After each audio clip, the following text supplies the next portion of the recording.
আসসালামু আলাইকুম। অবৈধ পথে ইতালি যাত্রা, লিবিয়ায় দালাল চক্রের আস্তানায় দীপু, টাকা দিলে থামে নির্যাতন। বিস্তারিত জানতে সম্পূর্ণ ভিডিওটি মনোযোগ সহকারে দেখুন।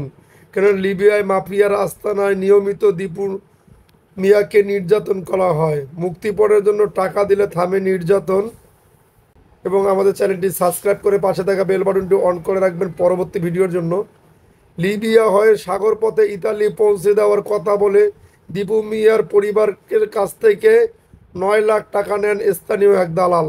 ইতিমধ্যে 1 বছর 10 মাস পেরিয়ে গেছে, কিন্তু দীপুর আর ইতালি যাওয়া হয়নি। সময় কাটছে লিবিয়ায় দালাল ও মাফিয়া চক্রের আস্তানায়। কয়েকদিন পর পর মুখে কাপড় বেঁধে দীপুর ওপর চালানো হয় অমানসিক নির্যাতন। ভিডিও কলে নির্যাতনের দৃশ্য দেখানো হয় পরিবারকে। টাকা দিলে থামে নির্যাতন। দীপু মিয়া কিশোরগঞ্জের ভৈরব উপজেলার মানিকদি পূর্বকান্দা গ্রামের নুরুল ইসলামের ছেলে।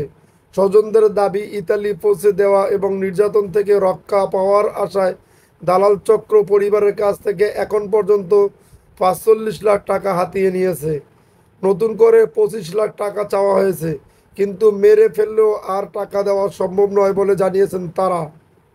সর্বশেষ 24শে জুলাই মুখে কাপড় বেঁধে দীপুর ওপর চালানো নির্যাতনের ভিডিও পরিবারের সদস্যদের কাছে পাঠানো হয়। গতকাল সোমবার সেই ভিডিও সামাজিক যোগাযোগ মাধ্যমে ছড়িয়ে পড়ে। গত মঙ্গলবার দুপুরে মানিকদ্বীপ পূর্বকান্দায় গ্রামের বাড়িতে গিয়ে দেখা যায় দীপুদের দোতলা টিনের ঘর। পরিবারের সদস্যদের সবার মন ভার। প্রসঙ্গ উঠতেই দীপুর বড় বোন, বড় ভাই বলেন, এই দৃশ্য নির্যাতন দেখা কঠিন, তবু দেখতে হয়। নির্যাতন থেকে রক্ষা করতে গিয়ে সব শেষ করেছি, ভিটে মাটি বিক্রি করছি, এখন আর কিছু করার ক্ষমতা নাই আমাদের। পরিবারের পক্ষ থেকে জানানো হয় 7 ভাই বোনের মধ্যে দীপু 6 নম্বর। 3 বছর আগে মা জেসমিন বেগম মারা যান। একই গ্রামের মফিজ কাজীর ছেলে ফজলুল 7 বছর ধরে বিদেশে লোক পাঠানোর কাজ করে আসছেন। তার মাধ্যমে অনেকে গন্তব্যে পৌঁছতে পেরেছেন, অনেকে পারেননি, আবার অনেকে বিপদে পড়েছেন। বাড়ির পাশের বলে দীপু দালাল ফজলুল হকের মাধ্যমে বিদেশ যেতে আগ্রহী হন। শেষে লিবিয়া হয়ে ইতালি যেতে তার মাধ্যমে 9.5 লাখ টাকায় চুক্তিবদ্ধ হন। 2023 সালে 23 সেপ্টেম্বর লিবিয়া পৌঁছান দীপু। কয়েকদিন পর জানতে পারেন দীপু আইন শৃঙ্খলা রক্ষাকারী বাহিনীর হাতে আটক হয়েছেন। পরে মাফিয়া চক্রের হাতে চলে যান। 1.5 মাস পর ফোন আসে পরিবারের কাছে। নির্যাতনের ভিডিও দেখিয়ে একদিনের মধ্যে 11 লাখ টাকা দাবি করা হয়। চাহিদার সব টাকা দিয়ে মুক্ত হওয়ার পর দীপু চলে যান দালাল ফজলুল হকের নিয়ন্ত্রণে। দালালের অধীনে থাকেন 4 মাস। ইতালি পৌঁছে দিতে এবার দালাল 10 লাখ টাকা দাবি করে বসেন।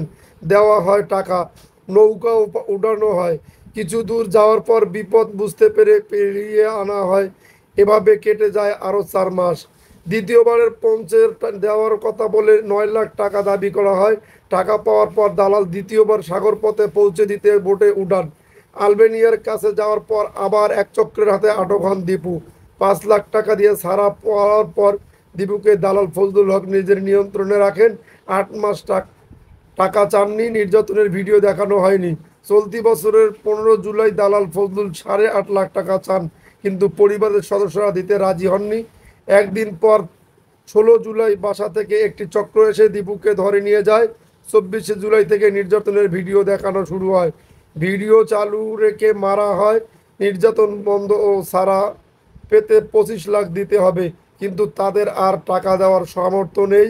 দীপুর ভগ্নিপতি নজরুল ইসলাম 20 বছর সৌদি আরবে থেকে কয়েকদিন আগে দেশে এসেছেন। তিনি বলেন, নির্যাতনের দৃশ্য দেখার পর পকেটে টাকা রেখে বসে থাকা যায় না। তিনিও সাধ্যমতো টাকা দিয়ে সহযোগিতা করেছেন। এত টাকা দেওয়ার পরও নির্যাতন থামছে না। দীপুর বাড়ির কিছুটা দূরে দালাল ফজলুল হকের দোতলা বাড়ি। ফটক বন্ধ। কিছুক্ষণ পর ছোট বোন নার্গিস বেগম ফটকে দাঁড়িয়ে বলেন, ভাই দেশে নেই, বিদেশে আছেন। দীপুর প্রসঙ্গ উঠতেই বলেন, দীপুকে বান্দিশালা থেকে মুক্ত করতে ভাই বোন অনেক চেষ্টা করছেন। বিষয়টি উপজেলা নির্বাহী কর্মকর্তা ইউএনও শবনম শারমিনের নজরে আনা হয়। ভিডিও দেখে তিনি বলেন, প্রতিকারে কি করা যায় তিনি ভেবে সিদ্ধান্ত নেবেন। যদি আপনাদের নিউজটি ভালো লেগে থাকে তাহলে অবশ্যই আমাদের চ্যানেলটি সাবস্ক্রাইব করে পাশে থাকা বেল বাটনটি অন করে রাখবেন পরবর্তী ভিডিওর জন্য।